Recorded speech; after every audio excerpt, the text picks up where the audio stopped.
क्या आपको पता है कि यूएस प्रेसिडेंट ट्रंप ने ईरान को सिर्फ 10 दिन का अल्टीमेटम दिया है कि अगर ईरान नई न्यूक्लियर डील साइन करने के लिए मना करता है तो उसे बहुत बुरा अंजाम भुगतना होगा।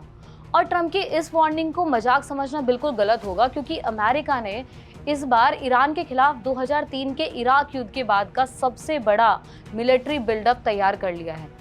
इस हालात को देखते हुए इंडियन फॉरेन मिनिस्ट्री ने भी कल एक अर्जेंट एडवाइजरी जारी की है, जिसमें ईरान में रहने वाले सभी Indian nationals including students, pilgrims, tourist को तुरंत प्रभाव से ईरान छोड़ने को कहा है। दरअसल यूएस और उसके अलाइज ने अपनी मिलिट्री को कॉम्बैट रेडी स्टेट पर रखा है, जहां एक चिंगारी भी पूरे रीजनल वॉर को भड़का सकती है।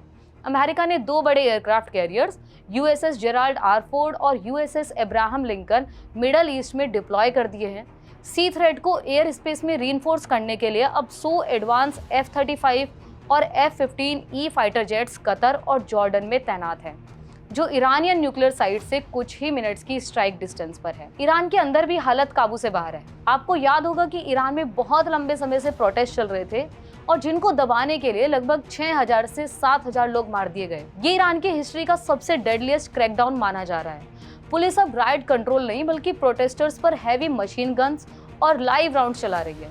इसका मतलब है कि देश के अंदर भी ईरान अब सिविल वॉर जैसे सिचुएशन से गुजर रहा है और इसीलिए इंडियन गवर्नमेंट चाहती है कि लोग जल्द से जल्द ईरान से निकल जाएं, क्योंकि अगर यूएस या इजराइल ने स्ट्राइक किया तो ईरान का एयर स्पेस तुरंत बंद हो जाएगा और फिर कमर्शियल या मिलिट्री फ्लाइट्स इवैक्यूएशन के लिए भेजना नामुमकिन होगा।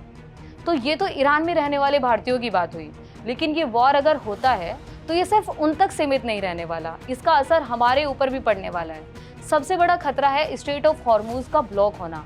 अगर ये सप्लाई लाइन कटी तो क्रूड ऑयल के दाम $120 से लेकर $150 पर बैरल तक जा सकते हैं और हर $10 की बढ़ोतरी इंडिया में महंगाई को 0.5% तक बढ़ा सकती है। एलपीजी के दाम बढ़ेंगे और फर्टिलाइजर की कॉस्ट पर भी असर हो सकता है, जिनके बढ़ने से किसानों और आम घरों पर बोझ पड़ेगा। इसके अलावा मिडल ईस्ट में 90 लाख इंडियंस भी रहते हैं और अगर ये वॉर पूरे रीजन में फैल जाता है तो उनकी day to day life disturb हो जाएगी, क्योंकि इंडिया को हर साल $120 बिलियन बाहर से मिलते हैं, जिसमें से 50% से ज्यादा गल्फ से आता है।